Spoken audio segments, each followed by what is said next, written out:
Friends, आज मी तुमच्याबरोबर कोबी मंचुरियनची रेसिपी शेअर करते। त्यासाठी मी पाव किलो ताजा कोबी स्वच्छ धुवून तो ब्लेंडरने फाईन चॉप करून घेते। तुम्ही हा कोबी चाकूने बारीक कापून किंवा मोठे होल असलेल्या किसणीने किसून सुद्धा घेऊ शकता। आता यामध्ये एक मध्यम आकाराचा कांदा बारीक चिरून घालायचा आहे। जर तुमच्याकडे पातीचा कांदा असेल तर तुम्ही यामध्ये घालू शकता। आता यामध्ये अर्धा लहान चमचा आले लसूण पेस्ट घालायची, सोबतच अर्धा टीस्पून मिरेपूड घालायची, त्याचबरोबर 1.5 टेबलस्पून काश्मीरी लाल मिरची पावडर घालायची। ही काश्मीरी लाल मिरची पावडर घातल्यामुळे कोबी मंचुरियनला खूप मस्त कलर येतो। तुम्ही या ठिकाणी यामध्ये खाण्याचा फूड कलर घालू शकता। टोटली ही तुमची चॉईस आहे। आता यामध्ये अर्धा लहान चमचा हळद घालायची, चवीपुरतं यामध्ये मीठ घालायचंय, त्याचबरोबर अर्धा टीस्पून रेड चिली सॉस घालायचा, सोबतच 1 टेबलस्पून सोया सॉस घालायचा। या रेसिपीमध्ये सोया सॉस घातल्यामुळे हे कोबी मंचुरियन अगदी रेस्टॉरंटमध्ये मिळतात, अगदी त्याच चवीचे लागतात आणि त्यामुळेच ही रेसिपी करताना यामध्ये सोया सॉस नक्की घाला। आता यामध्ये अर्धा कप मैदा घालायचा आणि सर्व हे जिन्नस एकत्र मिक्स करून घ्यायचे। मैदा मिसळून झाल्यावरती यामध्ये अर्धा कप कॉर्नफ्लोअर घालायचा आणि सर्व हे एकत्र चांगलं मिक्स करून घ्यायचे। हे सर्व जिन्नस आता हलक्या हाताने मिसळून घ्यायचे। मैदा व कॉर्नफ्लोअर किती घालायचं हे तुमच्या कोबीला पाणी सुटतं त्यावरती अवलंबून असतं।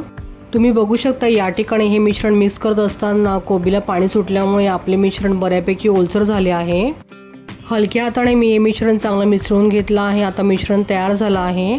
आता लगेचच आपण हे तळायला घेऊ, नाही तर अजून कोबीला पाणी सुटेल।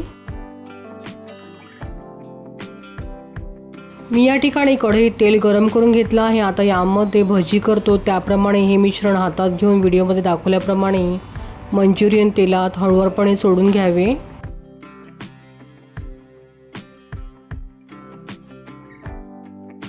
कोबी मंचुरियन तेलामध्ये टाकल्यावरती लगेचच ते पलटवण्याची घाई करायची नाही, तर ते 2 मिनिटांपर्यंत एका बाजूने चांगले फ्राय होऊ द्यायचे आहेत।